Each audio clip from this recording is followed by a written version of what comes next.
पश्चिम बंगाल के मुर्शिदाबाद जिले के बेलडांगा में बनने वाली बाबरी मस्जिद के लिए मुसलमानों ने खजाना खोल दिया है। टीएमसी से निलंबित विधायक हुमायूं कबीर ने 6 दिसंबर को मस्जिद के लिए फीता काटने के बाद चंदे की अपील की थी। इसके बाद चंदा देने की ऐसी होड़ लगी कि सभी हैरान हो गए। बेलडांगा में रखे गए 11 बॉक्स देखते ही देखते नोटों से भर गए। सोशल मीडिया पर फैलाए गए क्यूआर कोड के जरिए भी पैसों की बारिश होने लगी। हुमायूं कबीर ने बताया कि सोमवार शाम तक ऑनलाइन यूपीआई से 2.47 करोड़ रुपए पार कर चुका था। 6 बक्सों में रखी कैश रकम भी 57 लाख रुपए तक पहुंच गई। दूसरे दिन भी मशीनों से पैसे की गिनती जारी रही। विधायक के सहयोगियों ने दावा किया है कि मस्जिद के लिए मिले चंदे की राशि लगभग 3 करोड़ रुपए तक पहुंच गई है।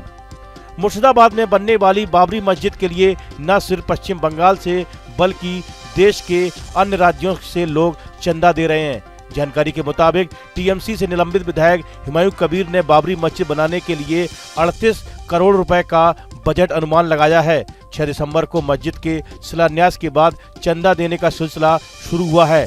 बेलडांगा में लोग ईंट के साथ कैश रकम लेकर पहुंचे थे।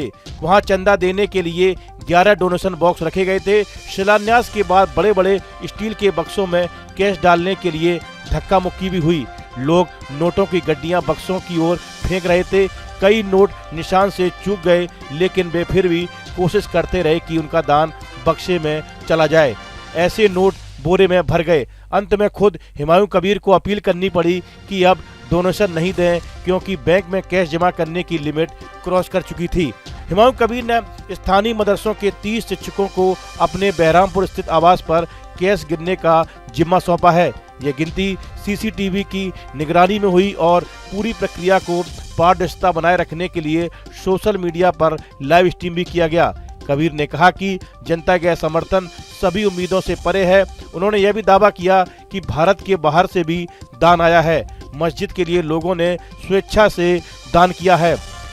दूसरी ओर हुमायूं कबीर ने साफ कहा है कि जब तक सुप्रीम कोर्ट हस्तक्षेप नहीं करती, बाबरी मस्जिद का नाम किसी भी कीमत पर नहीं बदला जाएगा। उन्होंने कहा कि बाबर से उन्हें प्यार नहीं है, लेकिन उसके द्वारा बनाई गई ऐतिहासिक इमारत को बिना वजह गिराया गया, जिससे भारत के करोड़ों मुसलमानों की भावनाएं आहत हुईं और वे उन भावनाओं को ठीक करने की कोशिश कर रहे हैं। साथ ही उन्होंने दावा किया कि उनकी पार्टी 2026 के बंगाल विधानसभा चुनाव में अहम भूमिका रहेगी, क्योंकि चुनाव में किसी को साफ बहुमत नहीं आएगा।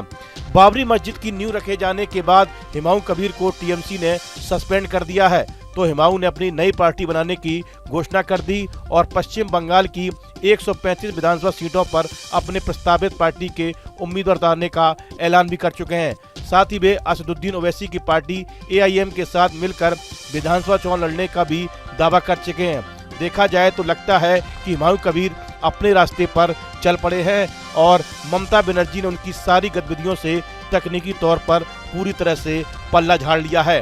हुमायूं कबीर को सस्पेंड किए जाने के बाद टीएमसी नेता फिरहाद हाकिम ने यहां तक बोल दिया था कि आगे से हुमायूं कबीर से उनकी पार्टी का किसी भी तरह का नाता नहीं रहेगा। लेकिन राजनीति है कि ममता बनर्जी का पीछा ही नहीं छोड़ रही है।